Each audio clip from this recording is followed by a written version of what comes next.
का इस इंटरव्यू के लिए निकाला है। आप यकीन मानिए, आप जो अभी आए हैं, 1 घंटे बाद जब आप इस इंटरव्यू से फ्री होंगे, आपके विचार, आपकी सोच, आपके विजन 100% बदल चुके होंगे। आज मैं आपको एक ऐसा मंत्र दिलवाने वाला हूं कि लोग कैसे कामयाब होते हैं, कौन कौन से ऐसे डाउट्स हैं जिनकी वजह से लोग सक्सेस नहीं होते हैं, कामयाब नहीं हो पाते हैं। दोस्तों, मुझे मालूम है आपका वक्त बहुत कीमती है, लेकिन इससे भी ज्यादा इंपॉर्टेंट बात मैं आपको यह बताना चाहता हूं कि इससे भी ज्यादा इंपॉर्टेंट, इस इंटरव्यू को आपको सुनने के बाद आपको ऐसा लगेगा आपके वक्त से भी ज्यादा कीमती आज का आपका 1 घंटा आपकी जिंदगी में, लाइफ में हमेशा रहेगा। ये यादगार 1 घंटा रहेगा। दोस्तों, पिछले 7 दिन से हम लोग प्रमोशन कर रहे थे। आप सारे लोग बेसब्री से संडे का 11 बजे का इंतजार कर रहे थे। सारे एसलीपीएस फाइटर ही नहीं, पूरे हिंदुस्तान के डायरेक्ट सेलिंग के जितने भी लीडर्स हैं, आज उन सब लोगों के लिए एक सुनहरा दिन है।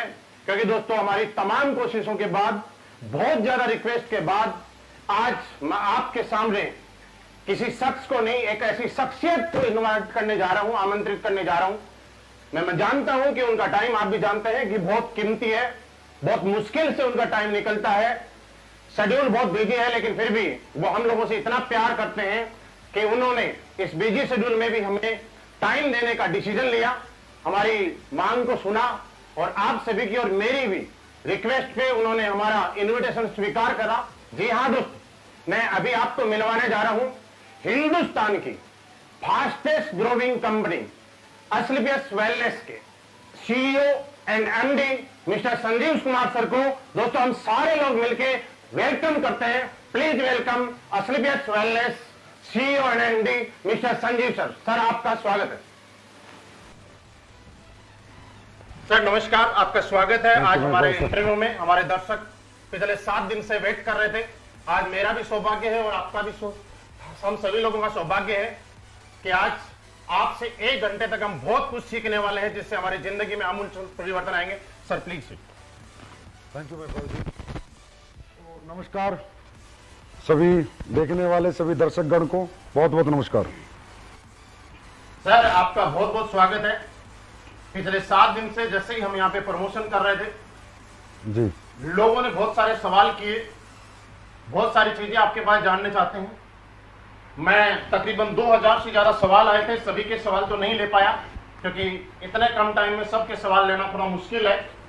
लेकिन उसके बाद भी मैंने तमाम ऐसे सवाल लोगों के यहाँ पे लिए हैं जिनके आज आपको जवाब देने ही होंगे, क्योंकि जनता जानना चाहती है। और आप में से भी बहुत सारे लोगों ने जो जो मेरे से सवाल किए हैं, मैं उनका जवाब जरूर आपको दिलाऊंगा।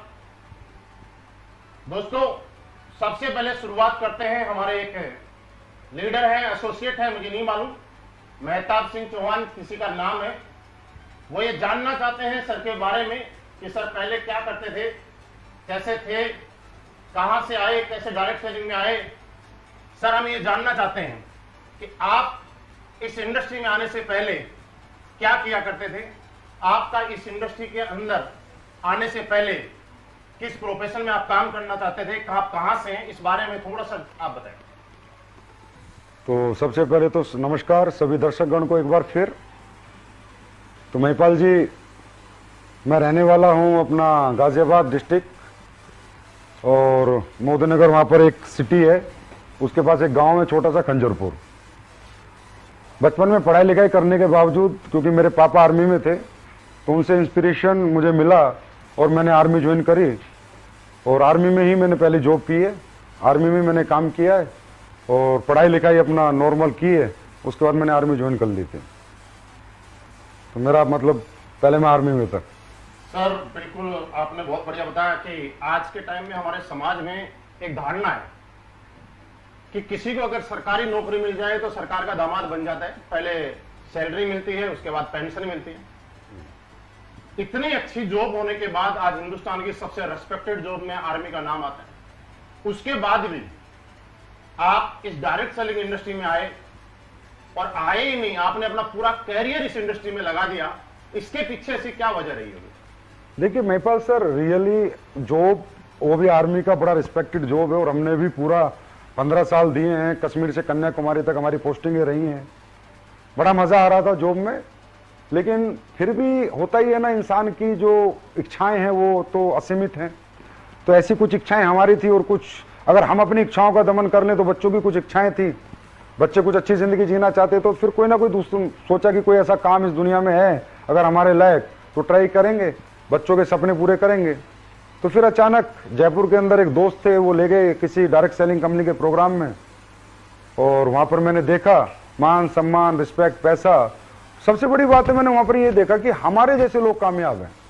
हमारे जैसे मीन्स मतलब आम आदमी जो 10वीं पास है, 12वीं पास है, या BA है, या ग्रेजुएट है, काफ़ी लोग वहाँ पर पैसे वाले मैंने देखे। मैं काफ़ी इंस्पायर हुआ। और इस इंडस्ट्री की खासूसियत मुझे सबसे ज़्यादा जो लगी वो ये लगी कि यहाँ पर कोई भी व्यक्ति जिसके पास डेडिकेशन है, हिम्मत है, मेहनत है, जज्बा है, सपने हैं, कोई भी कामयाब हो सकता है। यहाँ पर टैलेंट की जरूरत नहीं है, क्योंकि आजकल देखिए आप मार्केट में कामयाब होने के लिए, मान लो मेरे सपने या आपके सपने हैं, अगर हम उन्हें पूरा करना चाहें तो मार्केट में क्या है, या तो आपको पढ़ना लिखना बहुत पड़ेगा, तब आप IAS IPS बहुत बड़े बड़े बिग जॉब्स आपको बिग प्रोफेशनल जॉब आपको मिलेंगे, या आपके पास बहुत ज्यादा पैसा हो, आपको बहुत पैसा लगाएंगे तो बहुत पैसा कमाएंगे, होटल हॉस्पिटल स्कूल बना लें, या आपके पास कोई एक्सट्रीम टैलेंट हो, आप विराट कोहली की तरह अच्छे क्रिकेटर बने, अच्छे बॉक्सर बने, अच्छे सिंगर बने। मतलब मैं कहता हूँ डायरेक्ट सेलिंग के सिवा बहुत सारे प्रोफेशन है, आदमी सबने पूरे कर सकता है और लोग कर भी रहे हैं। लेकिन क्या वो खासूसियत हर आम आदमी में होती है? क्या वो टैलेंट, वो पढ़ाई लिखाई, वो पैसा? तो बस मुझे इस इंडस्ट्री की सबसे बड़ी ब्यूटी ये लगी कि यार जिसके पास यहाँ पर पढ़ाई नहीं है वो भी कामयाब है, जिसके पास कोई एक्सट्रीम टैलेंट नहीं है सिंगर, डांसर, बॉक्सर, क्रिकेटर बनने का, वो भी कामयाब है, जिसके पास बहुत सारा पैसा नहीं है लगाने को, बिना पैसा लगाए वो भी कामयाब है, क्योंकि यहाँ पैसा तो कुछ लगता ही नहीं है। जब पैसा नहीं लगता तो कोई रिस्क नहीं है यहाँ पर। उसके बाद इस काम में करने में जो सिस्टम है कंपनियों के, डायरेक्ट सेलिंग के जो सिस्टम है कंपनीज के, एजुकेशन सिस्टम, वो बड़ी मदद करते हैं किसी भी आम आदमी को कामयाब करने के लिए। अगर वो नहीं भी काम करना जानता तो भी उसे काम करना सिखा देते हैं और उससे कामयाब कर देते हैं। और सबसे बड़ी बात है कि मर्जी का काम है, मेरी मर्जी में आज करूं ना करूं, 2 दिन ना करूं, तीसरे दिन करूं। और सबसे जो ब्यूटीफुल मुझे इसकी ब्यूटी लगी, बड़ी ब्यूटी, वो था महिपाल जी पैसिव इनकम, कि एक बार मेहनत कर ली जाए जोर लगा के और जिंदगी भर बैठ के खाया जाए। तो ये कुछ ऐसी ब्यूटीज है जो मुझे नजर आई, इसलिए मैंने इंडस्ट्री चुनी, क्योंकि मेरे जैसा व्यक्ति मुझे लगता है यहीं पर कामयाब हो सकता था। 1-2 लोगों ने सवाल किया है जिनका नाम है अमित शंकर, PM पटेल। ये बात ये पूछते हैं कि सर ये पावर हमें और आप सबको समझ में आती है, लेकिन आज हमारा समाज और लोग, आम लोग इस इंडस्ट्री को लेकर नेगेटिव क्यों?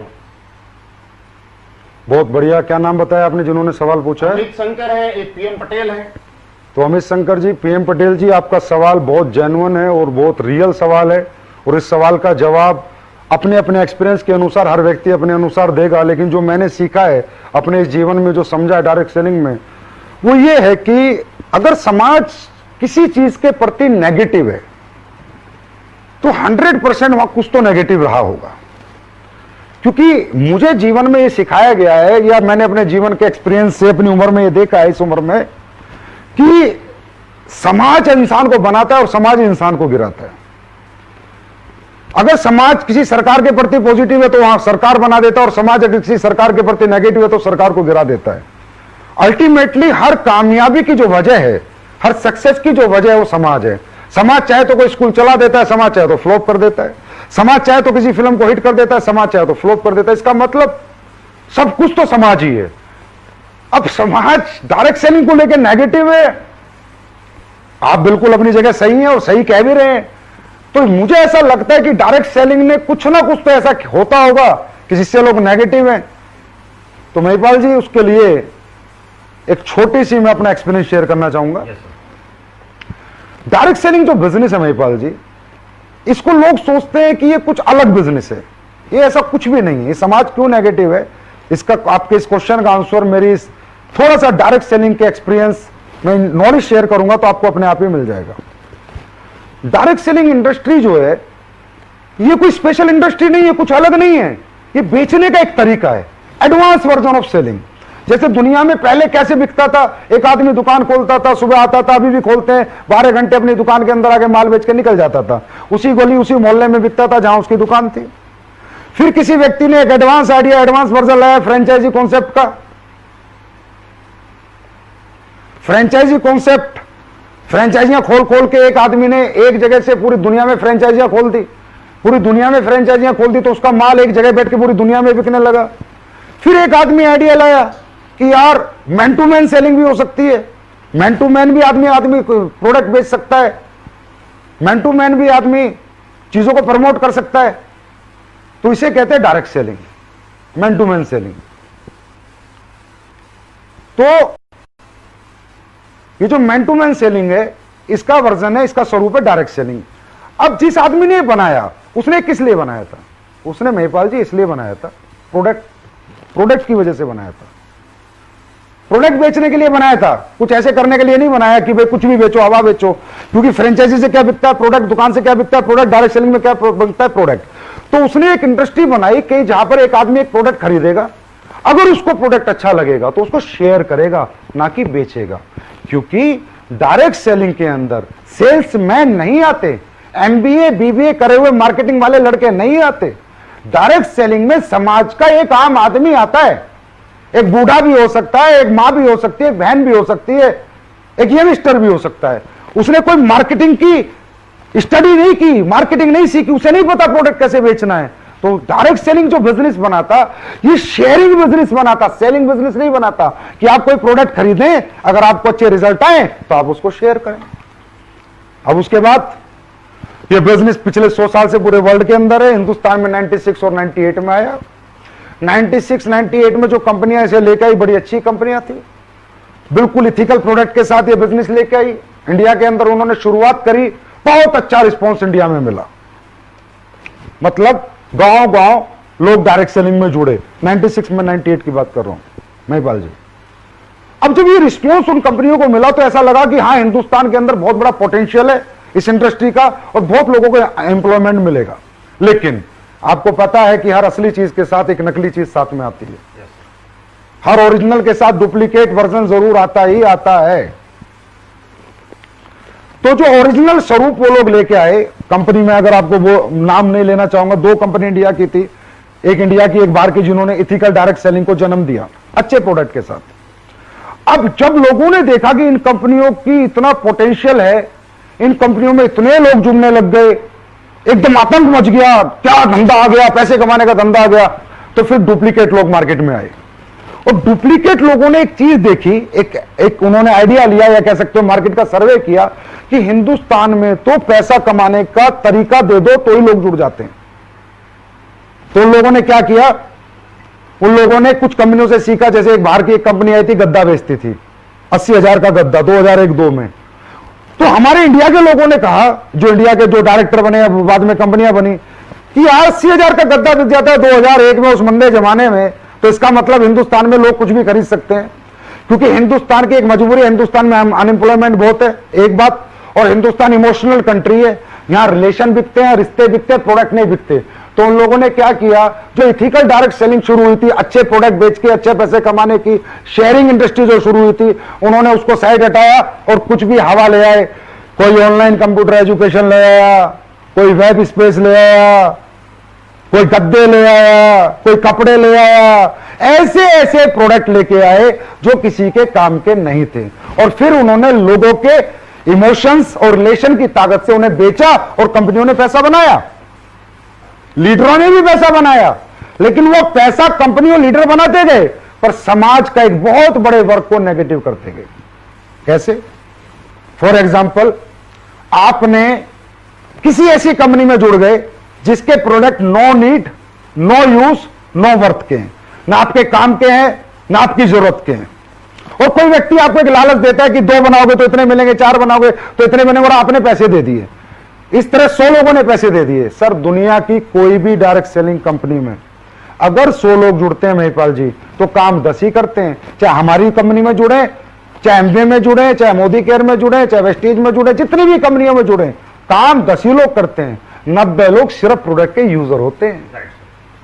तो जब उन कंपनियों ने, जिन्होंने सिर्फ हवा बेचने का धंधा बनाया, लोगों के रिश्ते बेचकर पैसे कमाने की सोच बनाई, रिलेशन के साथ खेला, इमोशन के साथ खेला, उन कंपनियों के प्रोडक्ट जब 100 लोगों को बेचे गए, तो जो 90 लोग थे ना जिन्होंने एक्साइटमेंट में खरीद लिए और जब वो प्रोडक्ट उनके काम पे नहीं आया ना तो उन्होंने टांड पे फेंक दिया और फिर गाली देनी शुरू करी उस व्यक्ति को जिसने उनको वो प्रोडक्ट दिया था।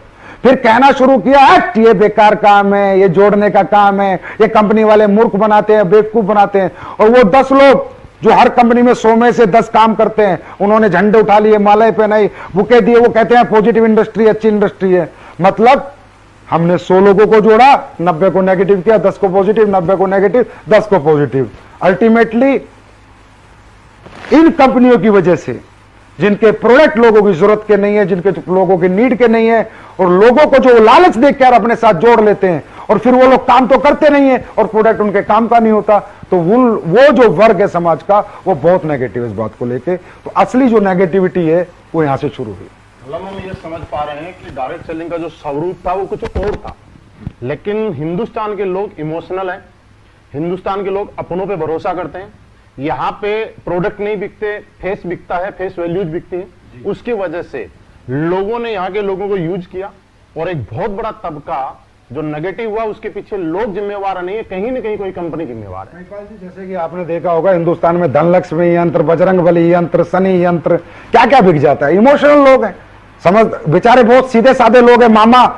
मामा भांजे के पास गया, भांजा खरीद लेता है, चाचा भतीजे के पास गया, भतीजा खरीद लेता है। वो उसे खरीदता है सर, उसकी विश्वास को, उसके यकीन को खरीदता है, उस रिश्ते को खरीदता है, प्रोडक्ट को नहीं खरीदता। और ये जो कंपनियां हैं जो गलत तरह के प्रोडक्ट लेके आई थी, इन्हें कहते हैं नेगेटिव प्रोडक्ट। अभी नेगेटिव प्रोडक्ट की एक लिस्ट है, जो नेगेटिव प्रोडक्ट लेके आई थी, उन्होंने रिश्तों से खेला और इस तरह क्या हुआ कि 100 लोग अगर किसी कंपनी में जुड़े तो 90 नेगेटिव है। और सर ये 20 साल से ये काम चल रहा है, तो आप ये मान लीजिए कि समाज क्या हर एक आदमी किसी ना किसी कंपनी का जला हुआ है। हाँ, ये बात सही है कि डायरेक्ट सेलिंग के बारे में हम लोग किसी को बात करते हैं तो जब लोगों से बात होती है तो वो लोग बोलते हैं कि दूध का जना छाछ भी फूंक फूंक के पीता है, लेकिन यहाँ तो छाछ के जले हुए बैठे हैं, वो क्या फूंक के पिए। लेकिन आगे मैं बात बढ़ाते हुए आपसे पूछना चाहूंगा, जैसा आप बोल रहे थे कि मार्केट नेगेटिव नहीं था, लोग समाज नेगेटिव नहीं था, कुछ नेगेटिव प्रोडक्ट्स थे जो no need, no worth, no use के थे, जिसकी वजह से मार्केट में नेगेटिविटी आई। तो अगर इतने नेगेटिव प्रोडक्ट हैं तो फिर ऐसी कंपनियां मार्केट में क्यों चल रही है, वजह क्या है? अब ये बहुत अच्छा क्वेश्चन है। मुझसे भी कई लोग बोलते हैं कि सर आप बात करते हो इन कंपनियों के बारे में, इस तरह से बताते हो कि इथिकल डायरेक्ट सेलिंग नहीं करते, लीगल नहीं है। सर ये कंपनियां इसीलिए चल रही है क्योंकि जब तक दुनिया में रिश्ते चलते रहेंगे, बाप बेटे का रिश्ता खत्म नहीं होगा, भाई बहन का रिश्ता खत्म नहीं होगा, मामा भांजे का खत्म नहीं होगा, चाचा भतीजे का खत्म नहीं होगा, वो यकीन, वो विश्वास जब तक बना रहेगा, जब तक ये कंपनियां चलती रहेगी। दूसरी बात, जब भी इन कंपनियों में कोई आदमी पहली बार सेमिनार देखने जाता है, उसे क्या पता, वो तो देखता है स्टेज के ऊपर, अरे भाई ये करोड़पति, ये अरबपति, मोटिवेशन मिलता है उसे, कहता भाई मैं भी बन जाऊंगा, फिर वो पैसे दे देता है बेचारा वहां पर। उसे क्या पता कल तेरे साथ क्या होगा, तुझे मार्केट से रिस्पॉन्स मिलेगा या नहीं मिलेगा, उसे नहीं पता ना मार्केट से कल रिस्पॉन्स मिलेगा या नहीं मिलेगा, कल तेरे साथ क्या होगा। तो वो व्यक्ति वो उनके मोटिवेशन के जंजाल में फंस के वहां पर घुस जाता है और पहली बार होता है। देखिए सर, मैं एक बात बताना चाहता हूं और जितने लोग सुन रहे हैं इस बात को बड़ा ध्यान से सुने। जो भूखा आदमी होता है ना, यहां पर कौन आते हैं डायरेक्ट सेलिंग में, कौन आते हैं, middle class, lower middle class, upper middle class, ये सब भूखे होते हैं, इनके पास सपने होते हैं। इन्हें किसी भी कंपनी का पहली बार जिंदगी में जो प्रोग्राम देखते हैं ना, ये उससे इंस्पायर होकर जुड़ जाते हैं। भूखे आदमी को आप कच्ची रोटी दे दो, पकी हुई रोटी दे दो, आधी पकी कच्ची दे दो, बेचारा खा लेता है। लेकिन जब समझदारी आती है तो समझ में आता है कि ये 5-6 साल ये जो तूने मोटिवेशन के चक्कर में निकाले, ये जो इन कंपनियों के चक्कर में निकाले, ये आडंबर में निकाले, फिर बहुत लेट हो जाता है। वो एक कहावत है, when you understand the game of your life you are too old to play. वो 5-6 साल उसके बर्बाद हो जाते हैं। तो ये एक बहुत बड़ा रीजन है कि पहली बार लोग आते हैं और इस मोटिवेशन के जंजाल में फंस के बाद में जब तक उन्हें बेचारों को समझ आती है तब तक समय उनका बीत चुका होता है। कि पहले आप असलीपियस वेलनेस से पहले किसी कंपनी में काम किया करते थे, मतलब डायरेक्ट सेलिंग किया करते थे, उसके बाद आपके मन में असलीपियस वेलनेस खोलने का विचार आया, कहीं इसके पीछे भी कोई ऐसी वजह तो नहीं रही कि आपका मन में भी पैसे बनाने का मकसद हो या लालच कहीं आपके मन में जाग गया हो, तो उसकी वजह से आपने डायरेक्ट सेलिंग को छोड़कर कंपनी खोलने का डिसीजन ले लिया? इसमें ना महिपाल जी एक सवाल मेरे पास भी आया था। वो सवाल ये था कि सर डायरेक्ट सेलिंग में लोग बहुत पैसे कमा लेते हैं, मर्जीज फरारी ले लेते हैं, लेकिन उसके बावजूद भी उनकी सोशल रिस्पेक्ट नहीं होती। तो वहां से मेरी कहानी वहीं से मैच होती है। तो मैं उन लोगों को जवाब देना चाहता हूं बिल्कुल सही बात है कि डायरेक्ट सेलिंग के लीडर की सोशल रिस्पेक्ट नहीं है, जबकि होनी चाहिए। क्योंकि जो काम डायरेक्ट सेलिंग के लीडर करते हैं, लोगों को कामयाब करते हैं, लोगों को नॉलेज देते हैं, टैलेंट देते हैं, मोटिवेट करके रखते हैं, नाकामयाब को कामयाब बनाते हैं। मैं तो ये कहूंगा डायरेक्ट सेलिंग का लीडर से बड़ा धर्मात्मा इस धरती के ऊपर दोस्तों कोई नहीं है, चाहे वो किसी भी कंपनी का डायरेक्ट सेलर हो। क्योंकि भैया दान करना एक दिन कर सकते हो, अनाथ आश्रम में एक दिन दान कर सकते हो, मंदिर में एक दिन दान कर सकते हो, मस्जिद में एक दिन दान कर सकते हो, लेकिन दुनिया का सर्वोपरि दान है किसी नाकामयाब को कामयाब करना, और ये डायरेक्ट सेलिंग के लीडर्स करते हैं। तो क्या इनको सोशल रिस्पेक्ट मिलनी चाहिए, नहीं मिलनी चाहिए? तो आवाज आती है मिलनी चाहिए। क्या मिलती है? बिल्कुल नहीं मिलती। फिर मैं वही कहूंगा क्यों नहीं मिलती। एक लड़के ने एक बिजनेस शुरू किया अपने गांव से। आदमी पहले कहां जाता है? रिश्तेदार और गांव वालों के पास जाता है जब भी किसी कंपनी में जुड़ता है। और तो ऐसा तो नहीं रोड चलते हुए किसी को प्लान दे देगा। अब जब वो उनके पास जाता है उसकी भरोसे में बात मान के विश्वास करके पैसे दे देते हैं उसे, रिश्तेदार भी और सारे गांव वाले भी।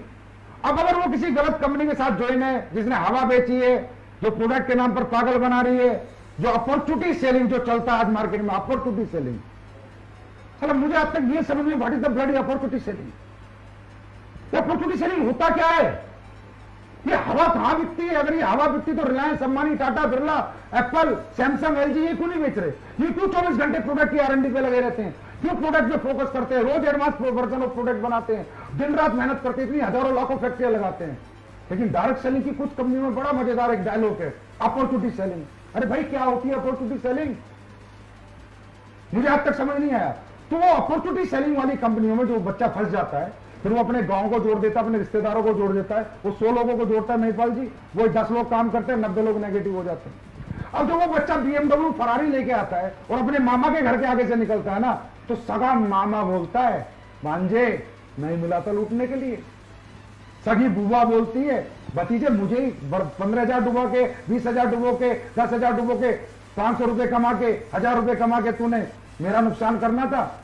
ये गाड़ी है ना, तूने मेहनत से नहीं ली, लोगों को लूट कर लिए। और रियली वो कंपनियां उनके प्रोडक्ट जो इस तरह के बेचती हैं, वो रियली लोगों के रिश्तों से खिलवाड़ करके लोगों को लूट रही है। अब ये बताइए, जब साला रिश्तेदार ही हमारे खिलाफ हो गए, जब हमारे गांव के हमारे खिलाफ हो गए, तो भाई साहब सोशल रिस्पेक्ट करेगा कौन? इसका एक ही कारण है, हवा बेचना, अपॉर्चुनिटी सेलिंग।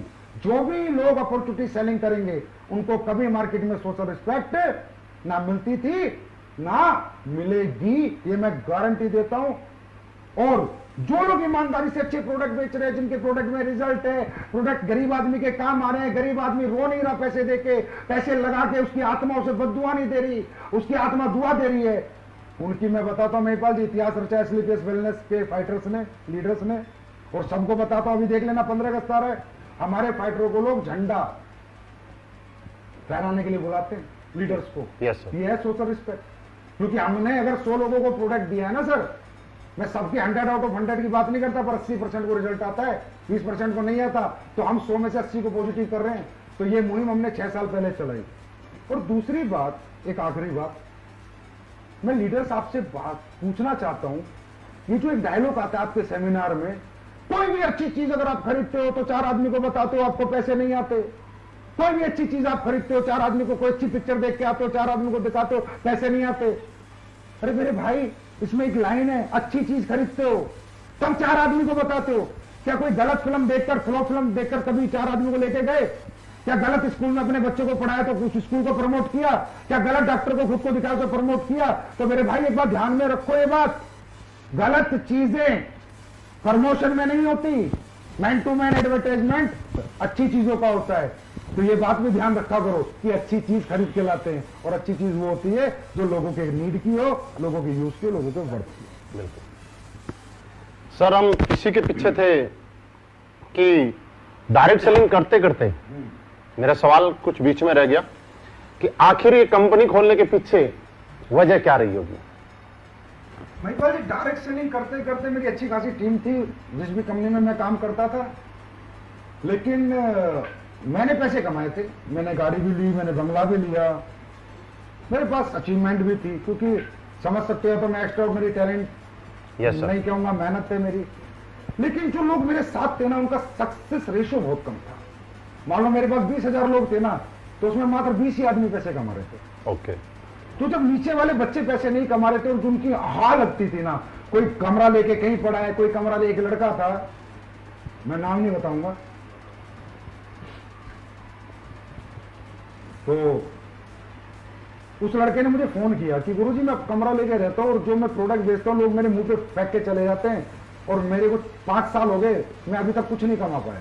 तो वो चीज मुझे दर्द दिया, एक बात। दूसरी बात, जिन लोगों को मैंने प्रोडक्ट बेचे थे, जहां भी मैं काम करता था, मैंने बीमे में बहुत बेचे थे, तो जिन लोगों ने मुझसे बीमे लिए उनमें चाचा, फूफा, मामा, रिश्तेदार, साला, साली बहुत लोग थे। तो जब उनकी 4 साल हुए और पैसा लेने गए, 60,000 उन्होंने जमा किया तो उन्हें 30,000 रुपए मिले। 60,000 के 30,000? 30,000, क्योंकि नेगेटिव प्रोडक्ट था ये, मान लो आप। ऐसी पॉलिसियां थी जो किसी काम की नहीं थी, सिर्फ हवा बेची थी हमने। तो अब जब हम गाड़ी वाले बन गए, बंगले वाले भी बन गए, तो जिस गली से निकलते हमारे रिश्तेदार बोलते हुए हमें लूट के तूने गाड़ी ले ली, हमें बर्बाद करके हमारे 30,000 डुबो के हरामजादे तू आज बंगले में घूम रहा है, अगर तुझे 1,000 रुपए चाहिए तो भीख मांग लेता। तो उन चीजों से मैं इतना निराश हो गया, इतना हताश हो गया। एक तो लोग नाकामयाब, मेरे साथ 20-30,000 लोग थे, उनमें बहुत कम कामयाब। एक जो मैंने कमाया तो नाम नहीं कमाया, सम्मान नहीं कमाया, पैसा आया लेकिन सोशल रिस्पेक्ट मेरी गायब हो गई। ये सोच के महिपाल जी आपको अगर मैं सही बताऊं तो मैंने तो काम ही छोड़ दिया था। मैंने डायरेक्ट सेलिंग को 2000 आई थिंक 12-13 में रिजाइन ही कर दिया था, 12 में। मतलब इस इंडस्ट्री से आप आउट हो गए थे? हाँ, हमेशा के लिए। मैं आपको रियल बताऊं, मैं मतलब मेरा दिल उब गया, मैं साला घटिया काम नहीं करना। क्योंकि हमें ना पता क्या सिखाया गया था कि बुरी चीजें बेचकर ही अच्छे पैसे कमाए जा सकते हैं। वो मेरे गले से नहीं उतर रहा था। अरे भाई, एप्पल भी बेच रहा है मोबाइल, सैमसंग भी एलईडी बेच के कमा रहा है, मारुति कार बेच के कमा रही है, घटिया प्रोडक्ट बेचकर ही अच्छे पैसे कमाए जा सकते हैं ना। ये बात मेरे गले नहीं उतरी तो मैंने रिजाइन ही कर दिया इस इंडस्ट्री को, और मैं 2 साल के लिए अपना निकल गया, जैसा भी मेरा वक्त गुजरा। लेकिन इस 2 साल में जो है मुझे काफी नॉलेज मिली, काफी आइडियाज मिले। क्योंकि वो कहते हैं ना, डायरेक्ट सेलिंग है, काम तो छोड़ दिया 2 साल, लेकिन इतनी दूरी नहीं बना पाया कि इससे बिल्कुल टच ना रहूं। ये कहते हैं प्लास्टिक का कीड़ा है ना मरता। हाँ, मार्केट में एक ऐसा लोग बोलते हैं कि एक बार जिसके अंदर एक कीड़ा घुस गया वो छोड़ नहीं सकता, चाहे कुछ भी हो जाए। हाँ, तो मैं छोड़ नहीं पाया। तो मैंने फॉरेन कंट्रीज में बात, यूएसए वगैरह के कुछ लोग मुझसे जुड़ गए थे, कनाडा के कुछ लीडर जुड़ गए थे, तो डिस्कशन होने लगा।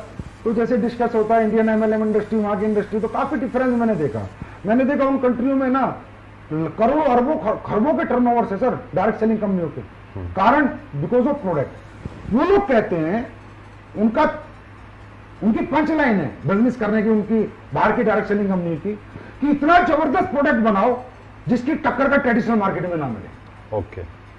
वो कहते हैं कि अगर तुम्हारी क्वालिटी ट्रेडिशनल मार्केट में मिल गई तो तुमने डायरेक्ट सेलिंग कंपनी क्यों बनाई और क्यों प्रोडक्ट बेचे। मतलब उनका प्राइमरी प्रोडक्ट सेलिंग है, अपॉर्चुनिटी भाड़ में जाए बाद में सेकेंडरी है। और आज इंडिया में अगर मैं बात करूं, सबसे बड़ा टर्नओवर किसका है? एमवे का। क्यों है? प्राइमरी प्रोडक्ट सेलिंग है। 3,000 करोड़ का टर्नओवर है। ये हवा बेचने वाली कंपनी अभी तक नहीं कर पाई, ना कभी कर पाएंगी 3,000 करोड़ का। क्यों? क्योंकि उनके पास प्रोडक्ट नहीं है। तो बाहर जब मुझे ये नॉलेज मिली कि इथिकल डायरेक्ट सेलिंग करी जा सकती है अगर प्रोडक्ट आपका ऐसा हो कि जिसकी टक्कर का प्रोडक्ट ट्रेडिशनल मार्केट में ना हो, आप डंके की चोट पे अपना प्रोडक्ट बेच सको और लोगों को कह सको कि तू हमारी कंपनी से ले, बाजार में तुझे इस क्वालिटी का प्रोडक्ट। मतलब एक बार अगर उस कंपनी का प्रोडक्ट किसी ने यूज किया तो जिंदगी भर वो दीवाना हो जाए उस प्रोडक्ट का। रीपरचेज करे, बार बार हमें याद करे, जिस आदमी ने प्रोडक्ट दिया उसकी इज्जत करे, उसको रिगार्ड करे, उसको दुआएं दे, उसे बददुआएं ना दे। तो जब से मुझे ये बात पता चली कि बुरी चीजें नहीं, अच्छी चीजें बेचकर भी डायरेक्ट सेलिंग हो सकती है, तब फिर मैंने विचार बनाया कि चलो भाई शुरुआत करते हैं। जैसे आपने एक अभी कहा कि सर आपके मन में लालच तो नहीं था कंपनी बनाने के पीछे, तो महिपाल जी जब मुझे नॉलेज हो गई कि भाई अच्छी प्रोडक्ट भी हैं, दुनिया में अच्छी कंपनियां भी हैं जिनके अच्छे प्रोडक्ट बेचकर आप अच्छे पैसे कमा सकते हो, और नीड के प्रोडक्ट, यूज के प्रोडक्ट, वर्क के प्रोडक्ट। तो मैंने क्या किया, आकर कंपनियां सर्च करनी शुरू करी। फॉरेन कंपनी में तो मैं काम नहीं करना चाहता था, तो मैंने इंडियन कंपनी ज्यादातर सर्च करी कि चलो यार अच्छी कंपनी में काम करते हैं। बहुत अच्छी अच्छी कंपनी इंडिया में भी, ऐसी बात नहीं है। मैंने उनके प्रोडक्ट देखे, बहुत अच्छे प्रोडक्ट मिले मुझे कुछ कंपनियों के, तो पैसा नहीं। कोई कंपनी पैसा दे रही है तो प्रोडक्ट नहीं। कहीं ना कहीं मुझे उनकी नीयत में वो चीज लगी नहीं जो होनी चाहिए, खोट कहीं ना कहीं दिखा। मतलब सारा प्रोडक्ट अच्छा है तो कंडीशन इतना, कंडीशनल प्लान इतना है कि पैसा नहीं दे रहे, और पैसा दे रहे हैं तो प्रोडक्ट के नाम पे पूरा कचरा दे रहे हैं। तो फिर मैं हताश हो गया। मतलब इंडिया की कोई कंपनी मैंने नहीं छोड़ी, कंपनियां बहुत अच्छी हैं, लेकिन मैं कह सकता हूं मेरे विचारों पे वो खरी नहीं उतरी। तो मैंने सारी कंपनी ट्राई करी है महिपाल जी, कोई छोड़ी नहीं। मैं नेटवर्किंग करना चाहता था, मैं कंपनी कभी नहीं खोलना चाहता था। ये बात मैं सबको बता रहा हूं, मैं कभी जिंदगी में कंपनी खोलना नहीं चाहता था, क्योंकि कंपनी खोलना एक नेटवर्कर का काम ही नहीं है। मैं एक मोटिवेटर था, एक ट्रेनर था, एक लीडर था। मुझे पैसिव इनकम में जो मजा आता, किसी कंपनी में काम करके 10-20 लाख का नेटवर्क बना के जो आज मैं जिंदगी जी रहा होता, आज वो नहीं जीता।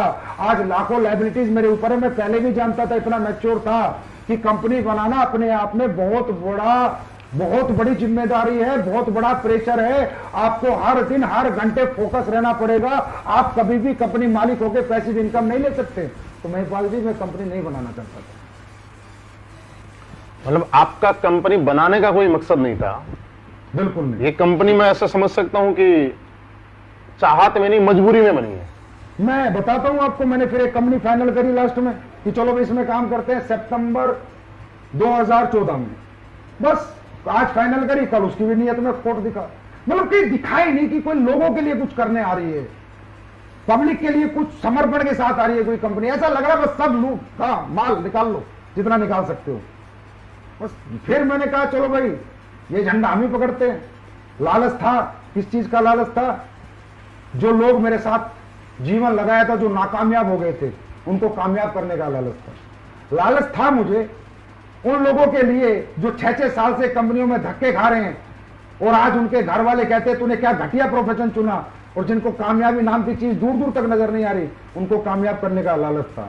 हर दुखी नेटवर्कर जितना था इंडिया में, उसको सुखी करने का, हर नाकामयाब नेटवर्कर को कामयाब करने का लालच मुझ में कल भी था, आज भी और हमेशा रहेगा।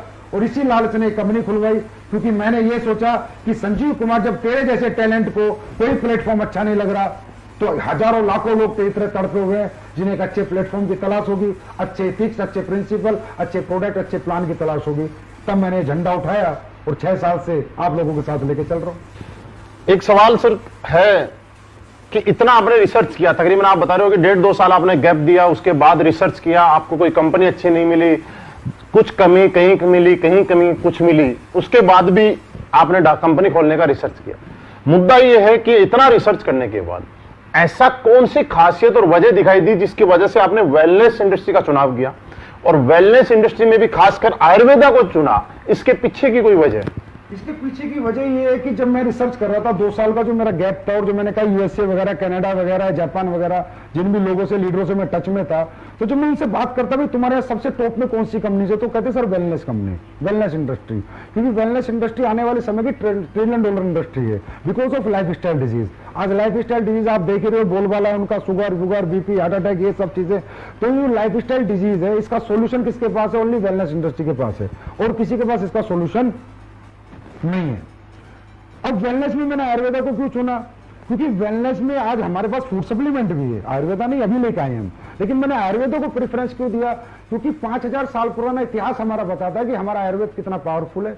बड़ी से बड़ी लाइलाज बीमारी भी आयुर्वेद ठीक करता है। और अब ये कोरोना काल में भी बताना पड़ेगा मुझे, अब तो दुनिया मान रही है कि आयुर्वेद जो कर सकता है वो कोई नहीं कर सकता। तो मैंने आयुर्वेद को इसलिए चुना क्योंकि मैं ऐसा प्रोडक्ट देना चाहता था जिसमें नीड हो, जो जरूरत का हो, जिसमें लोगों को वर्थ हो, और जिस प्रोडक्ट को लेके लोग बद्दुआ ना दें। मैं कह रहा हूं दुआ ना दे, हमें कोई बद्दुआ भी ना दे, मुद्दा ये था।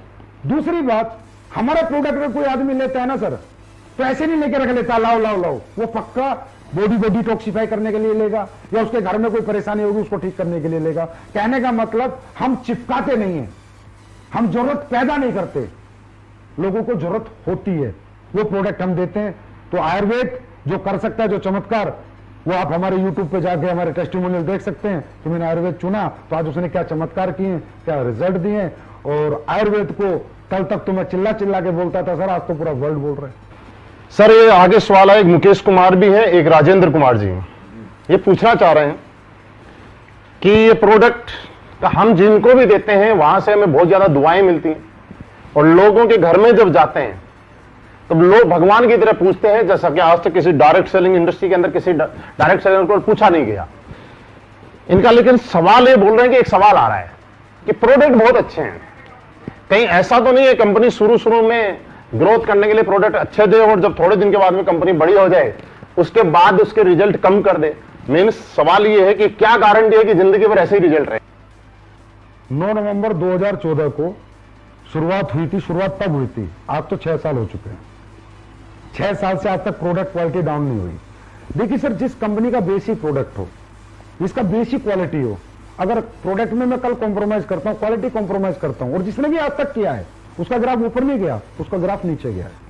I am the follower of Steve jobs. मैं फॉलोअर हूं स्टीव जॉब्स जैसे लोगों का, जिन्होंने एप्पल जैसे एक ब्रांड बनाया और आज तक उसे अपग्रेड करते चले गए, अपग्रेड करते चले गए, अपग्रेड करते चले गए, क्वालिटी कभी नीचे नहीं जाने दी। इसीलिए उनका फोन लाइन में लग के बिकता है, इसीलिए एसलीपीएस का प्रोडक्ट लाइन में लग के बिक रहा है। कोई डाउट नहीं है कि आज लॉकडाउन जैसे टाइम में भी लाइन में लग के प्रोडक्ट बिक रहा है, क्योंकि मेरी क्वालिटी। अच्छा एक बात बताओ, क्वालिटी गिराए क्यों जाएगी? लालच, भाई कोई पैसा बचाना होगा, इंग्रेडिएंट महंगे हो गए, टैक्सेस महंगे हो गए, हाँ कंपनी को पैसा कम बचने लगा तो प्रोडक्ट क्वालिटी गिरा दी जाएगी।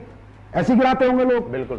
देखो, हर आदमी का अपना अपना बिजनेस मॉडल है, बिजनेस मेंटेलिटी है हर आदमी की। हर आदमी, आपने देखा होगा, एक लखानी की चप्पल भी बनती है और रिबॉक की चप्पल भी बनती है। रिबॉक का ग्राहक भी है और लखानी का ग्राहक भी है। तो मेरे प्रोडक्ट की जो क्वालिटी है वो मैं इसलिए मेंटेन करता हूं हमेशा, क्योंकि मुझे पता है मुझे आज जो भी कुछ बनाया है एसलीपीएस आज जहां भी पहुंचे क्वालिटी के साथ पहुंची।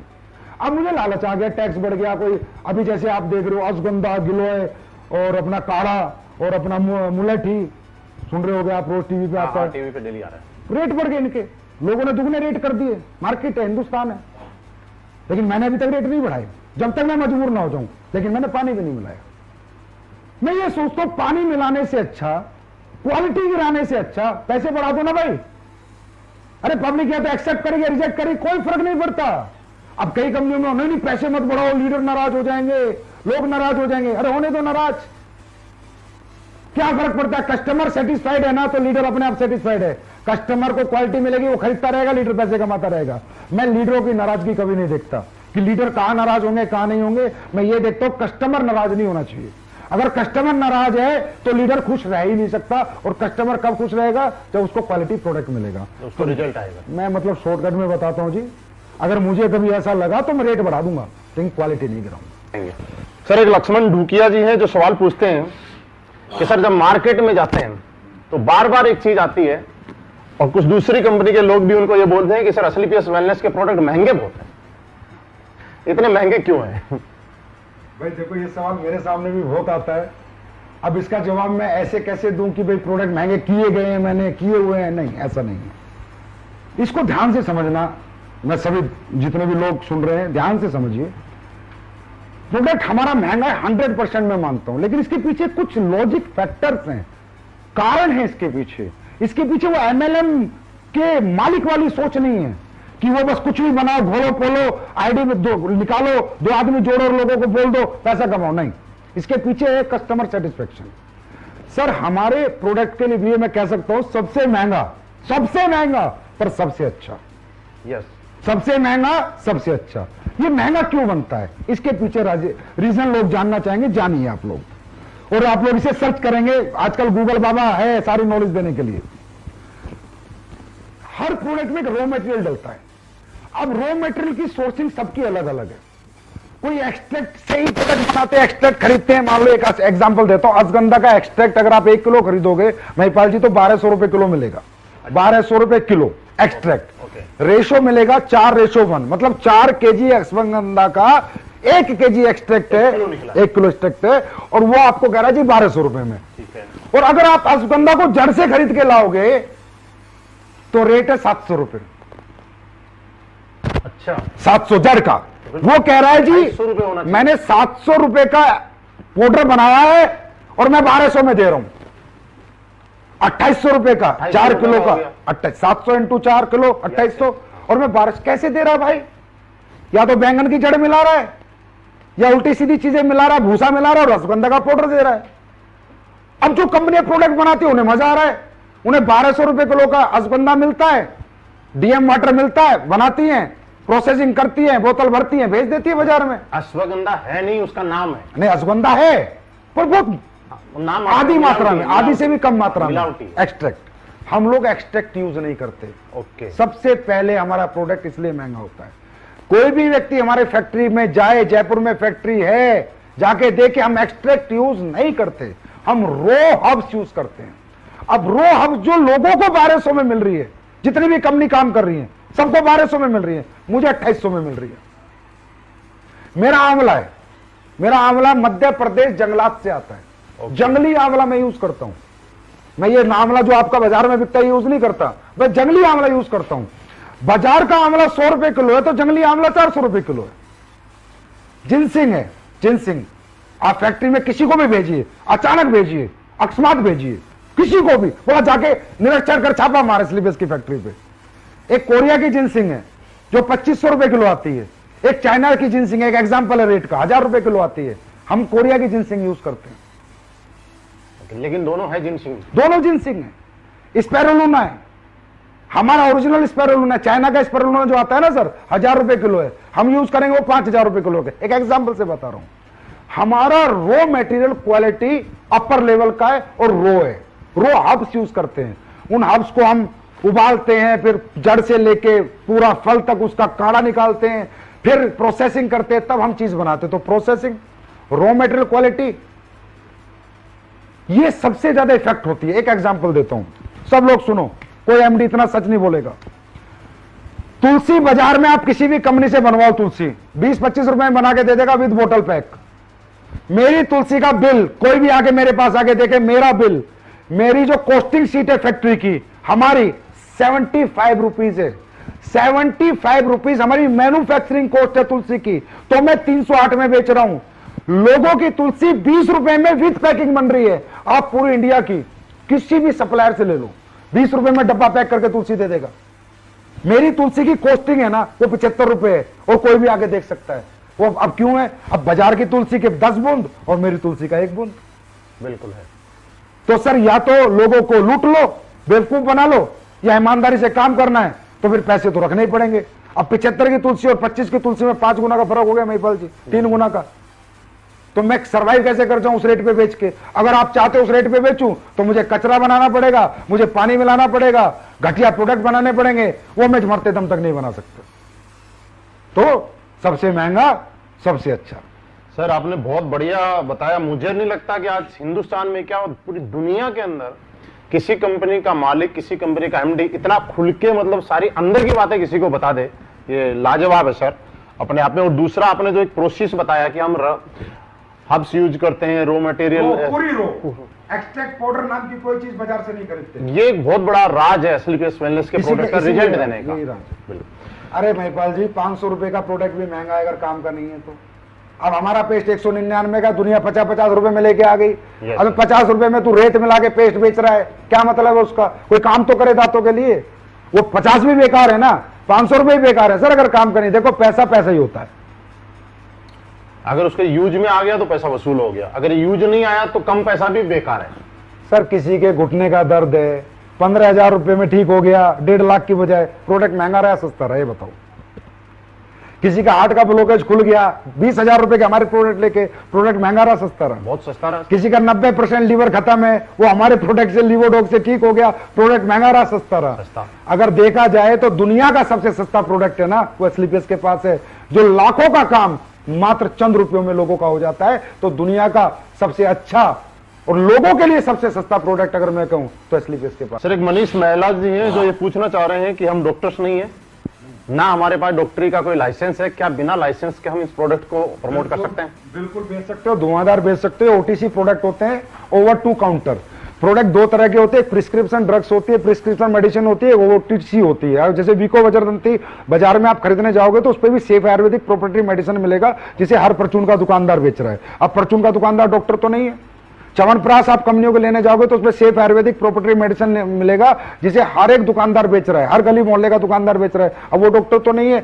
ओटीसी कैटेगरी का प्रोडक्ट कोई भी किसी को भी प्रमोट कर सकता है भारत सरकार के कायदे और नियम के अनुसार। हाँ, जो प्रिस्क्रिप्शन ड्रग्स है जैसे वटी है, भस्में हैं, उस तरह के बहुत से प्रोडक्ट आयुर्वेद में होते हैं जो हम लोग नहीं बनाते, उन्हें हम कहेंगे क्लासिकल मेडिसिन।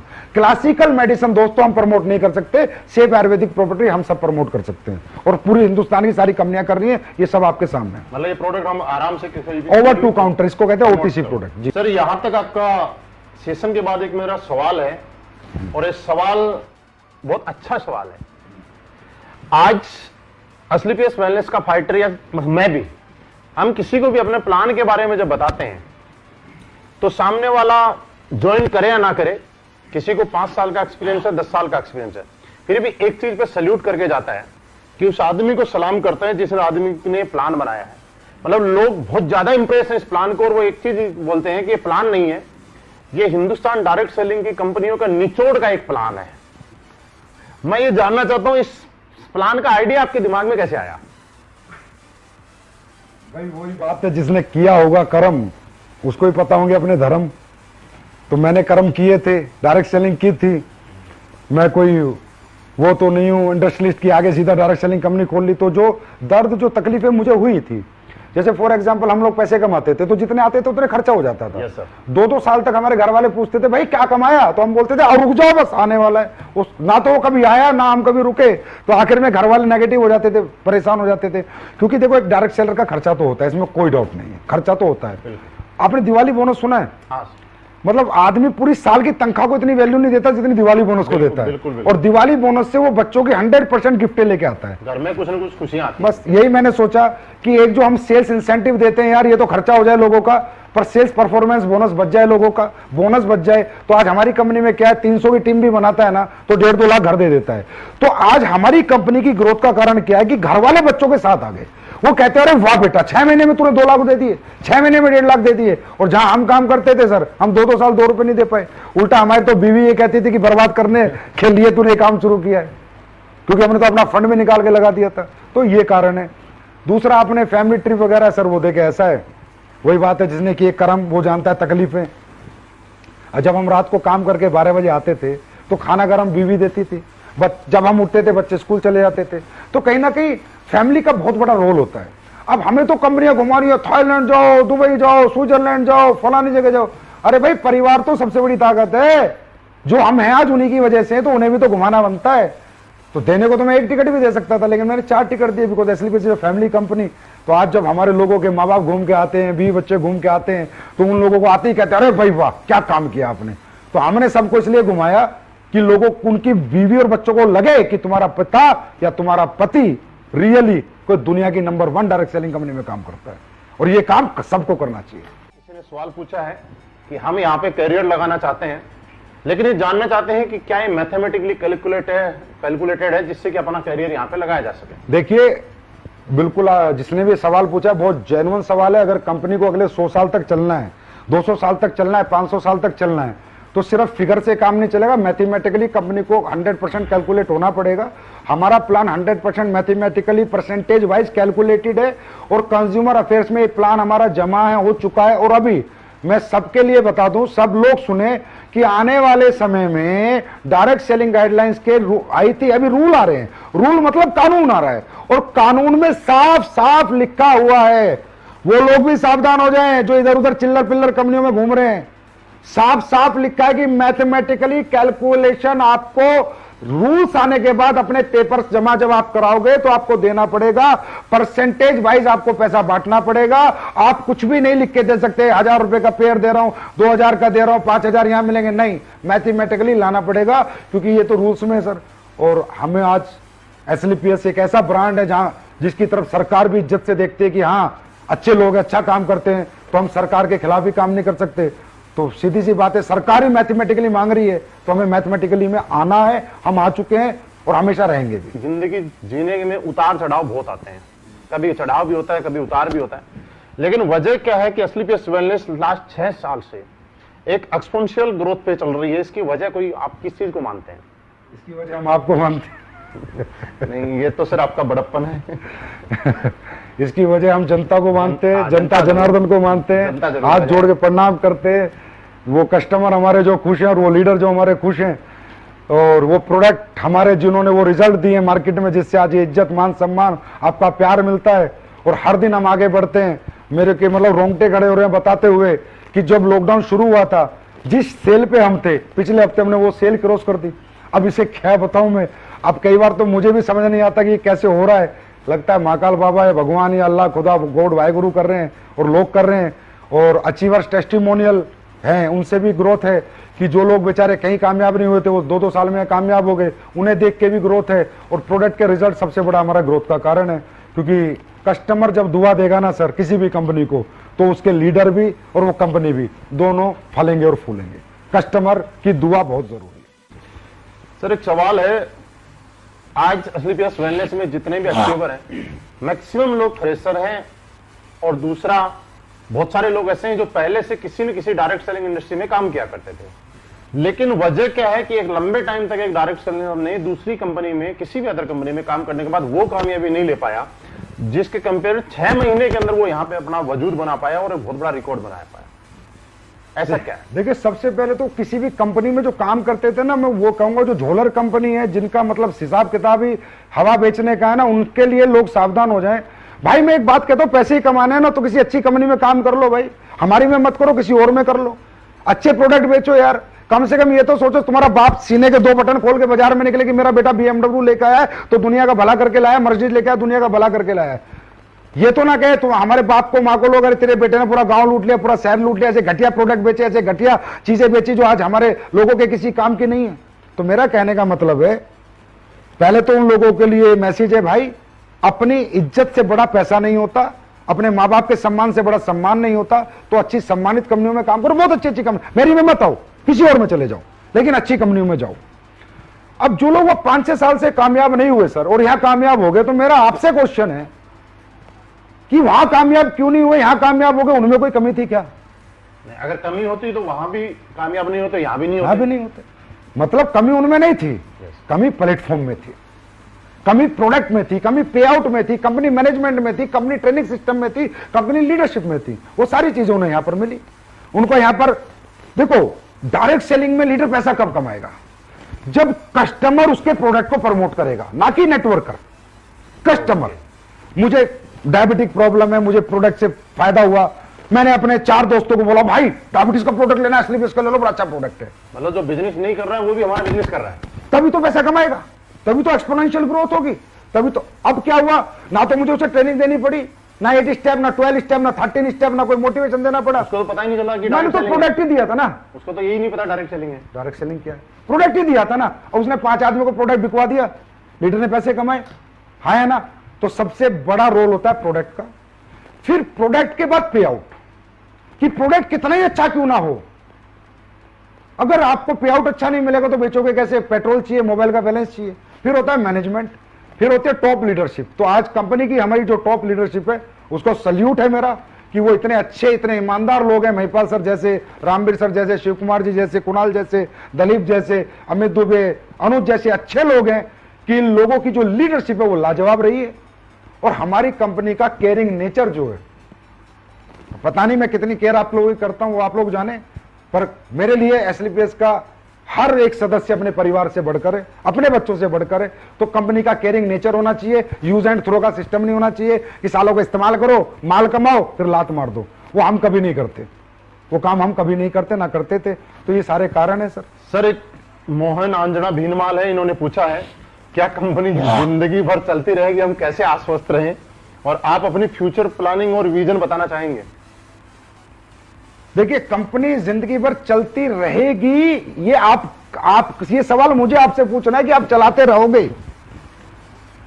आप लोग चलाते रहोगे तो चलती रहेगी भाई। कंपनी कभी बंद नहीं हो सकती, कभी भी बंद नहीं हो सकती। 2-3 कारण है महिपाल सर।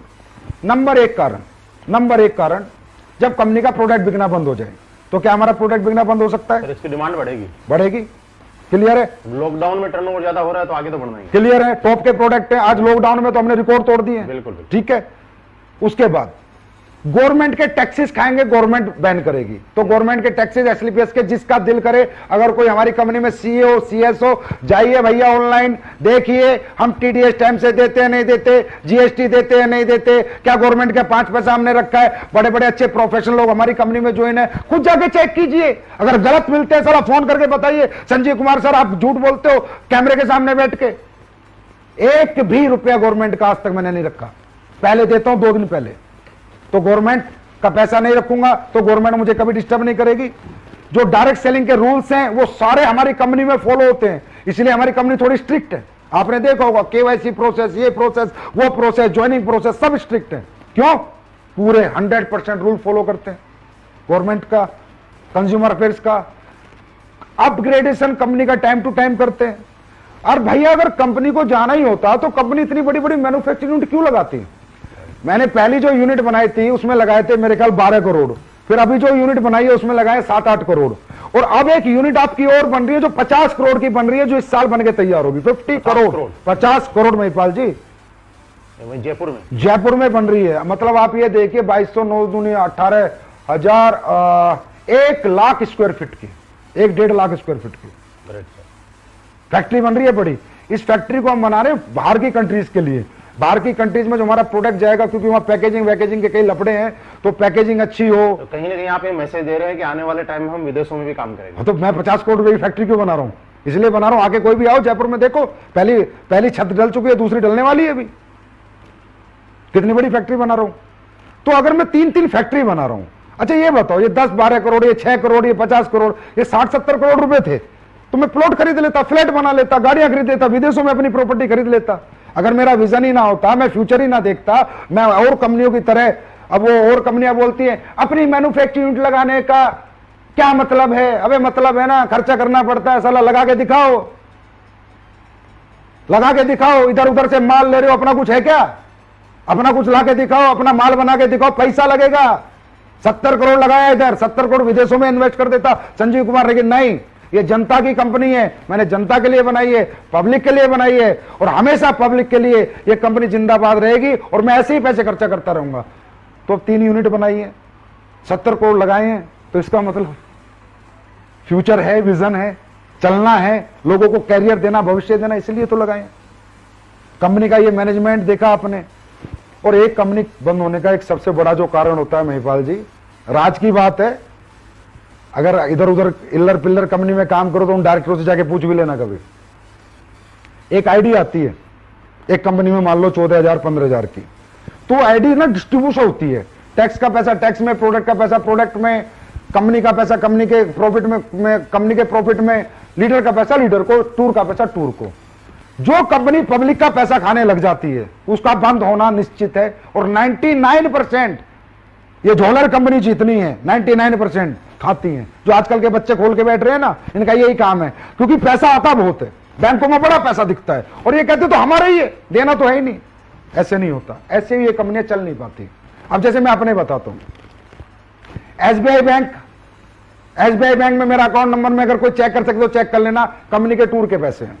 आईसीआईसी बैंक में sales incentive, sale performance, government के टीडीएस के पैसे हैं। एक्सिस बैंक में मेरा पूरा जीएसटी का पैसा है, एक एग्जांपल बता रहा हूं, समझे। एचडीएफसी में मेरा प्रोडक्ट के वाले को पैसा जाता है, और कोटेक का जो अकाउंट है वो मेरा है, मेरा प्रॉफिट आता है। इस तरह हम डिस्ट्रीब्यूट कर देते हैं, आपके 100 एसपी आते ही ऐसे बांट देते हैं। हमारे पैसे पे हमारा हक होता है, उससे हम डेवलपमेंट करें, उससे हम फैक्ट्रियां बनाएं, लेकिन आपके पैसे को हम टच नहीं करते। जिसका दिल हो जब आके अकाउंट देख लेना, इतना ओपनली कोई बात नहीं करेगा। सर एक चीज है, किसी ने बार बार लिखी है कि आप स्टेज के माध्यम से, मीटिंग्स के माध्यम से कहते हैं हमारे इथिक्स हैं, वैल्यूज है, प्रिंसिपल है।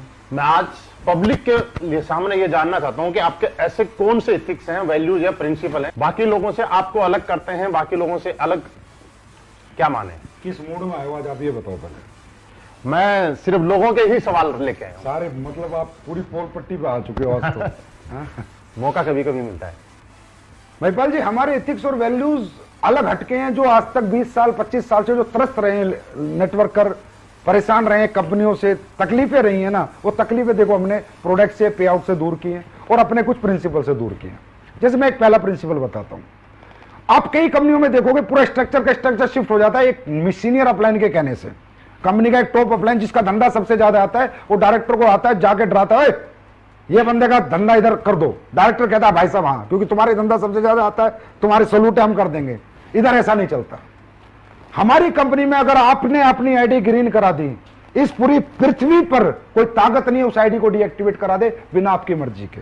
आपका मर्जी नहीं, मेल नहीं चलती, आपका स्टैंप पेपर होता है, 100 रुपए का नोटरी होके आपका साइन मैच होता है कि ये आदमी जो एक्टिवेट करा रहा है यही है, कोई और है। एक आईडी की मैं ताकत बता रहा हूं, एक आईडी नहीं है, एक आदमी का फ्यूचर है सर, यहाँ कैरियर है। ऐसे तो कल को कोई भी लीडर घमंड में आके किसी को लड़ाई हो जाए तो किसी को भी बर्बाद कर देगा, तो वो बर्बाद हमारे यहाँ कोई लीडर किसी को नहीं कर सकता, कोई शिफ्टिंग नहीं कर सकता, क्रॉस लाइनिंग यहां पर नहीं होती। आपने भी देखा होगा 4-5 साल से आप हमारे साथ हो, क्रॉस कितना ही बड़ा लीडर हो, कितना ही बड़ा बिजनेस दे रहा हो, मुझे कोई बिजनेस से लेना देना नहीं, बात है लोगों की जिंदगियों की। क्रॉस लाइनिंग नहीं होगी जब तक रियल, हाँ कोई ऐसा केस है कोई छोड़ छाड़ के चला गया, उसके लोग फिर आना चाहते हैं, वो एक अलग बात है, लेकिन अगर रियल इथिकल बंदा है उसके साथ कभी भी गलत नहीं होगा। हमारे यहां कोई रिन्यूअल फीस नहीं हुई, पहले दिन से कोई रिन्यूअल हमने नहीं ली है हमारे यहां पर। और तो छोड़ो सर, फ्रेंचाइजी लेने वाले लोग हैं ना, कोई सिक्योरिटी फीस नहीं लेते हम। अच्छा, हाँ जी, और फ्रेंचाइजी के एग्रीमेंट में ये लिखते हैं कि भाई तेरा प्रोडक्ट बिकता है तो ठीक, नहीं बिकता तो 1 साल बाद देके जा, पैसे लेके जा। 5 पैसा लायबिलिटी एसलीपीएस वेलनेस पे हिंदुस्तान में कोई नहीं कह सकता।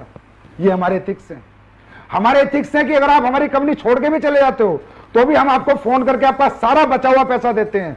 अगर आप टूर पे, तो अगर मान लो आप छोड़ के चले गए, हम तो आपको टूर पे नहीं लेके जाएंगे, लेकिन टूर का पैसा देंगे आपको बुला के। भाई साहब आप चले गए, आपको हमारी कंपनी अच्छी नहीं लग रही, आप दूसरी कंपनी में चले गए, भाई साहब आपने हमारे यहाँ जो मेहनत करी है ना, आप अपना मेहनताना लेके जाओ, कोई बात नहीं, आप चले गए, आपका हमारे साथ दिल नहीं लग रहा, पर हम आपका हक का पैसा कभी नहीं खाएंगे। ये एसलीपीएस है सर, ये एथिक्स है, ये प्रिंसिपल है, ये वैल्यूज है हमारी, जिनके साथ कोई कॉम्प्रोमाइज नहीं होता। आपको पता है आप कंपनी के टॉप अचीवर हो, क्या रियली आपने कभी प्रयास किया किसी की क्रॉस लाइनिंग कराने का? नहीं कभी किया मन में? क्योंकि आपको पता हो ही नहीं सकता। तो आपने तो खैर, आप तो बहुत अच्छे आदमी, आप तो कर ही नहीं सकते, लेकिन और बहुत लीडरों ने प्रयास किया, लेकिन उन्हें रास्ते में नेगेटिव रिजल्ट नहीं हो सकता भाई।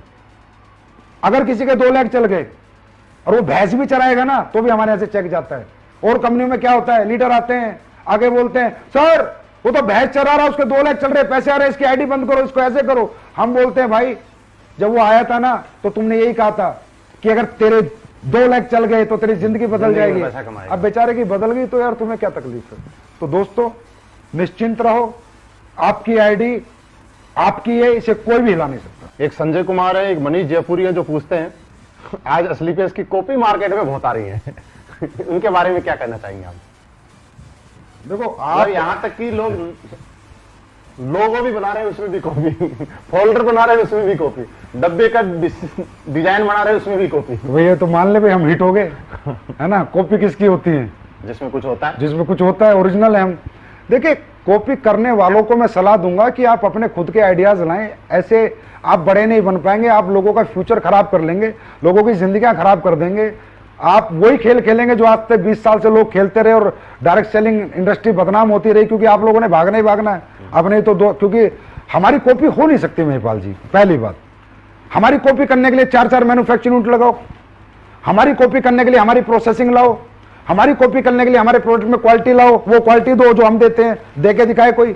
ट्रेड सीक्रेट हमारे पास है ना, हम कैसे प्रोडक्ट बनाते हैं, फॉर्मूले हमारे पास है ना। पेप्सी को कोई कॉपी कर पाया आज तक? आज तक नहीं कर पाया। एप्पल को कर पाया कोई आज तक? बड़े बड़े बिरले बैठे हैं, क्यों? फिर भी लोग एप्पल के दीवाने हैं। अगर पीछे सेब कटा हुआ मोबाइल पे चिपकाने से हर आदमी एप्पल बन जाता तो फिर तो सभी साले एप्पल बन जाते। एप्पल की शक्ल के कुछ मोबाइल आए थे तो शायद बंद भी हो गए, है ना। तो एप्पल नहीं बन सकते ना, तो आप एसलीपीएस तो बन ही नहीं सकते ना। तो आप कितनी मर्जी कॉपी कर लो। अच्छा, कॉपी करने से होता क्या है कि जो बेचारी, वही मैंने कहा ना, वो बच्चा जो पहली बार सेमिनार देखा है, नया नया आया है, वो नहीं ना समझ होता है। उसको दिखाओ, देख कैसे प्लान है, जैसा एसलीपीएस कैसे प्रोडक्ट है, वो बेचारा बेवकूफ बन के घुस जाता है।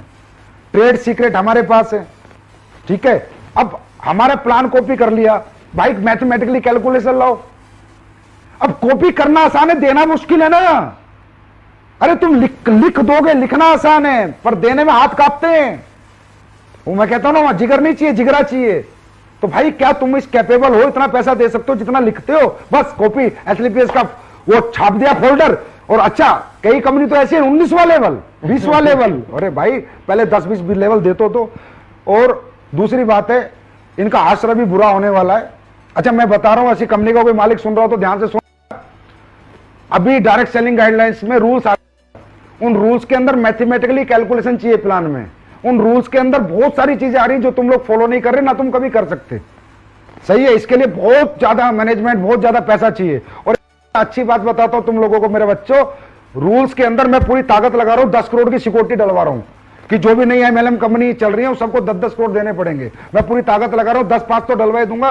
तो उतना जुगाड़ रखना, तब जाके चला पाओगे। लोगों की जिंदगी बर्बाद मत करो। मतलब लोगों के लिए आप डर पैदा कर रहे हैं। अरे सर मैं सच बता रहा हूँ, रूल्स बन रहे हैं उनमें सिक्योरिटी लग रही है, वो सिक्योरिटी इसलिए ले रही है गवर्नमेंट में जनता का बात। भविष्य है इनमें। सर आप ये समझो, कोई उल्लर पुल्लर आया, कंपनी खोल के बैठ गया, 2 कमरे की एक जगह ली, एक सॉफ्टवेयर बनाया, एक प्रोडक्ट वाले से बात करी, कंपनी खोल के बैठ गया। अरे कंपनी भविष्य है भाई, लोग अपनी BBA MBA LLB छोड़ के तुम्हारे साथ जिंदगी लगाते हैं यार, उनकी जिंदगी की कोई जिम्मेदारी नहीं है क्या? तो भारत सरकार भी ये रूल बना रही है कि जो भी कंपनी आएगी उसको बड़ा अमाउंट सिक्योरिटी देगी तो ही चला पाएगी, नहीं तो नहीं चला पाएगी। और एक संजीव कुमार इसका समर्थन में खड़ा है, कुछ लोग समर्थन नहीं कर रहे हैं, लेकिन मैं इसके समर्थन में हूं कि अंदर की बात सब सुन लो आराम से, कोई दिक्कत नहीं। एक श्री राम बिश्नोई भवानी सिंह जी हैं जो ये पूछते हैं कि सर 2 महीने हो गए प्लान दिए जा रहे हैं, 60 से ज्यादा प्लान दिए, अभी तक ज्वाइनिंग नहीं आई, क्या करें? देखिए सबसे पहले क्वेश्चन बहुत अच्छा है, और बेटा आपको ये समझना है कि 60 प्लान से ज्वाइनिंग नहीं आती। प्लान आपने दिए किसको है पहले तो ये देखो। 3 तरह की लिस्ट होती है मार्केट में, A क्लास, B क्लास और C क्लास। C क्लास वो लोग होते हैं जो एडजस्टमेंट सेटिस्फेक्शन के लोग होते हैं और जिन पे पैसा नहीं होता। एक होती है B क्लास जिन पे थोड़ा पैसा होता है, और A क्लास वो होती है जो आपके प्रोडक्ट को और आपके प्लान को अफोर्ड कर सकती है। तो कैटेगरी ऑफ लिस्ट अपनी पहले सुधारो। आप उन लोगों को प्लान दो जिनकी जेब में पैसा है और जिन्हें प्रोडक्ट की जरूरत है। देखो आप जाके रिक्शा वाले को प्लान दोगे, आप 60 क्या 600 प्लान दे दो, वो कहां से पैसे देगा? उसे ना जरूरत है ना उसकी जेब में पैसा है। तो पहले आप अपनी लिस्ट को फिल्टर करो, आप अपने ऐसे लोगों के पास जाओ जिनकी जेब में पैसा हो और जिन्हें जरूरत हो। दूसरा, आपका प्रेजेंटेशन परफेक्शन होना चाहिए, ऑब्जेक्शन के सॉल्यूशन आपको आने चाहिए, एजुकेशन आपके पास प्रॉपर होनी चाहिए। देखिए कोई भी आदमी अपना भविष्य उस आदमी के हाथ में नहीं देगा जिस आदमी को वो अपने से कमजोर आंकता हो। तो आप इतने अच्छे कपड़े पहन के जाएं, इतने मजबूत होके जाएं, इतनी अच्छी बातें लेके जाएं कि सामने वाले को लगे कि इसके हाथ में अगर अपना भविष्य दे दिया तो मेरी जिंदगी बना देगा। तो आपको इस मजबूती से अपने आप को एजुकेट करना है और अपनी पर्सनैलिटी को निखारना है और अपनी लिस्ट को फिल्टर करना है। आपको 100% रिजल्ट आएगा अगर आप उन लोगों के पास जाओगे जिनकी जेब में आपका प्रोडक्ट खरीदने के लिए पैसा है। बहुत बढ़िया सर, ये सारी चीजें होगी बिजनेस से रिलेटेड। मैं आपसे कुछ पर्सनली चीजें पूछना चाहता हूं, अगर आपकी इजाजत हो तो। पूछो सर। आपकी जिंदगी का कोई ऐसा पल जिसको याद करके आप बड़ा अंदर से कोई दुखी महसूस होते हो, कोई दुखी पल? मैं दुखी पल आज तो नहीं है, पहले कभी था। हाँ, जिंदगी का कोई। सर मैंने जब नेटवर्किंग शुरू करी ना तो मैं आर्मी में था। अब फौज की सरकारी नौकरी ना मैंने लाइन लगा के छुड़वाई, लोगों की बहुत नौकरियां छुड़वाई। और उसके बाद जब मैंने वो कंपनी छोड़ दी और मैं 2 साल जब खुद भी नाकारा निकम्मा हो गया, बेकार हो गया, तो वो लोग बेचारे बड़े दुखी हुए। किसी ने सिक्योरिटी की नौकरी करी सर, किसी ने टीचर लगा, मतलब सबको मैं सपने, मतलब आप नाना करते आप 150 लोग मान लो सर जिनकी नौकरी मैंने सरकारी नौकरी छुड़वाई मोटिवेट करके, अरे मैं तुम्हारी जिंदगी बदल जाएगी, नेटवर्किंग ये कर देगी।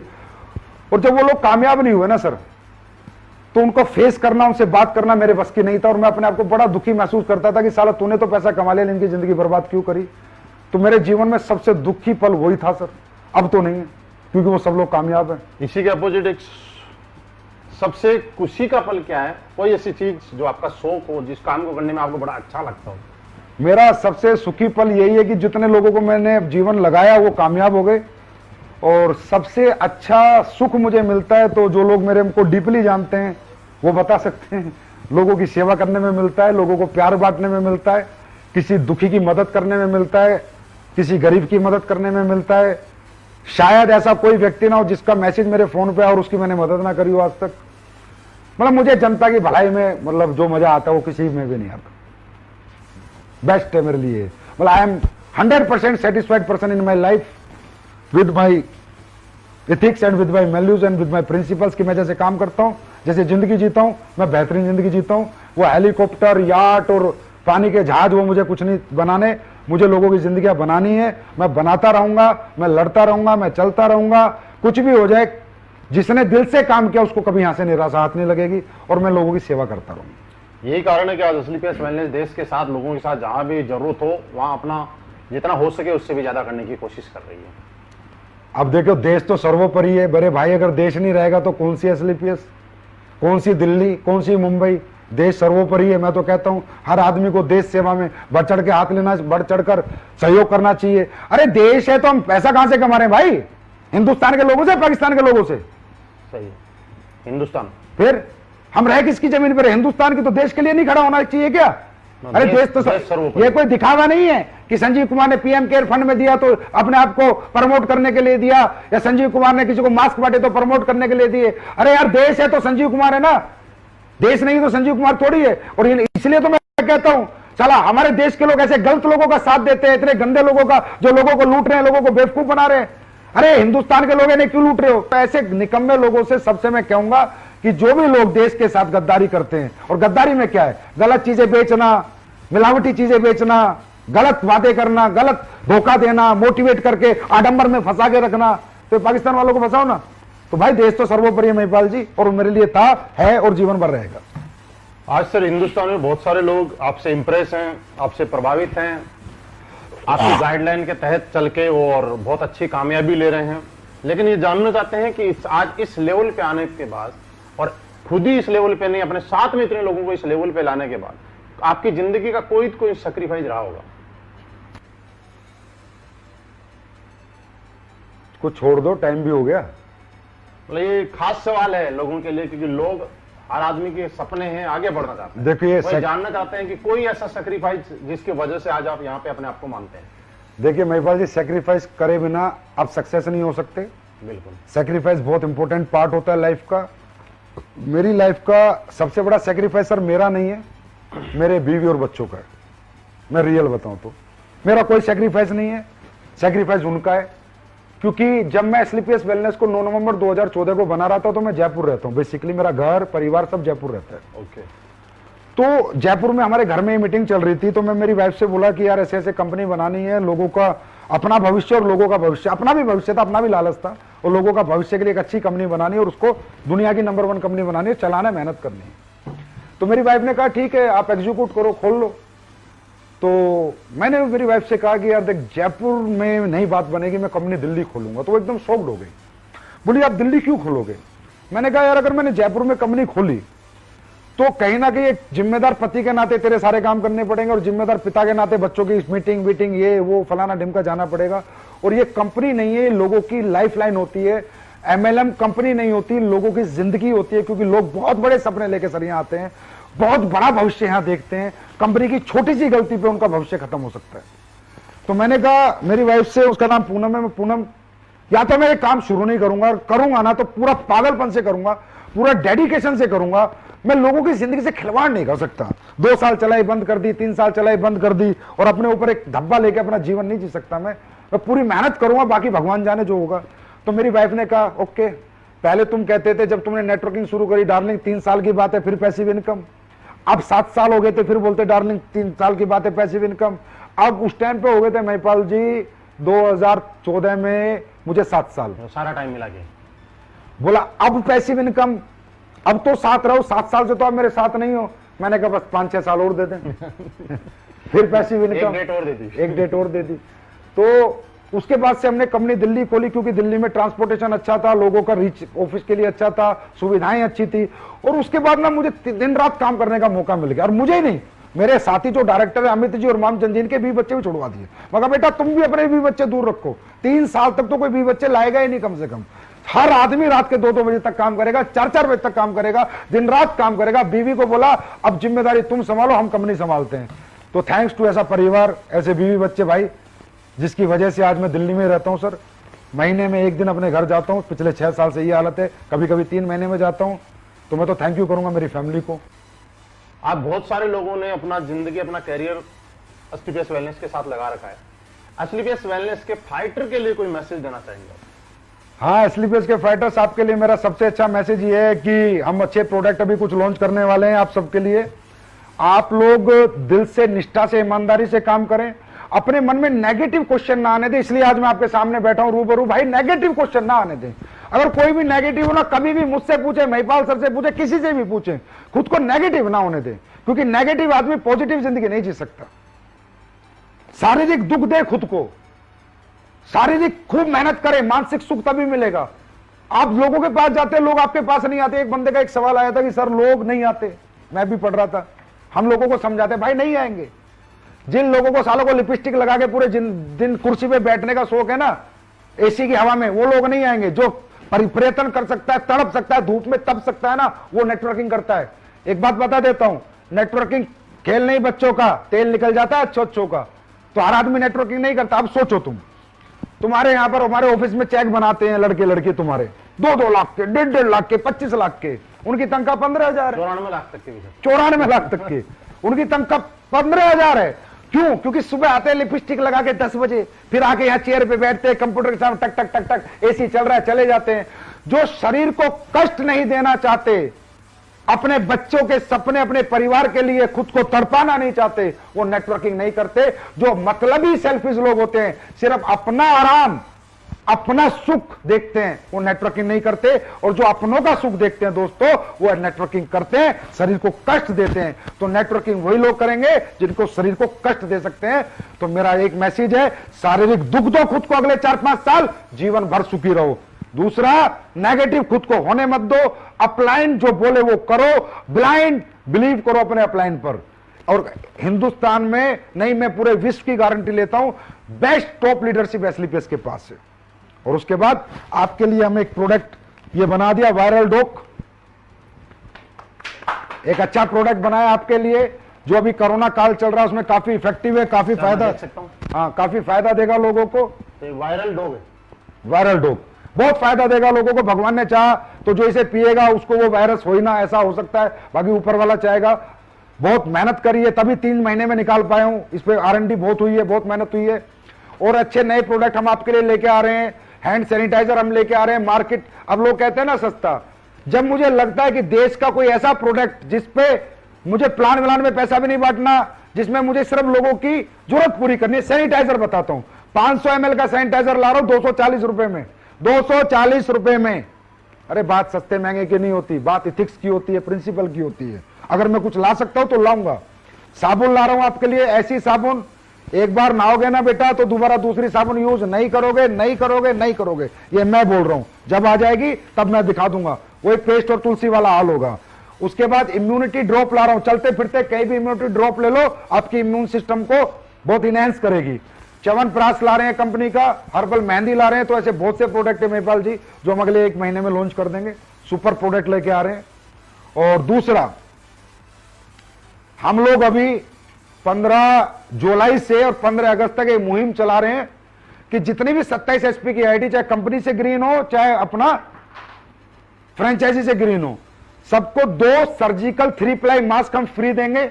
हाँ फ्री। और 52 एसपी पे 3 मास्क फ्री देंगे और 100 एसपी पे 5 मास्क फ्री देंगे। ये फर्स्ट परचेज में भी और रीपरचेज पे भी। और फ्री देते जाएंगे 15 जुलाई से 15 अगस्त और 15 अगस्त से 15 सितंबर तक।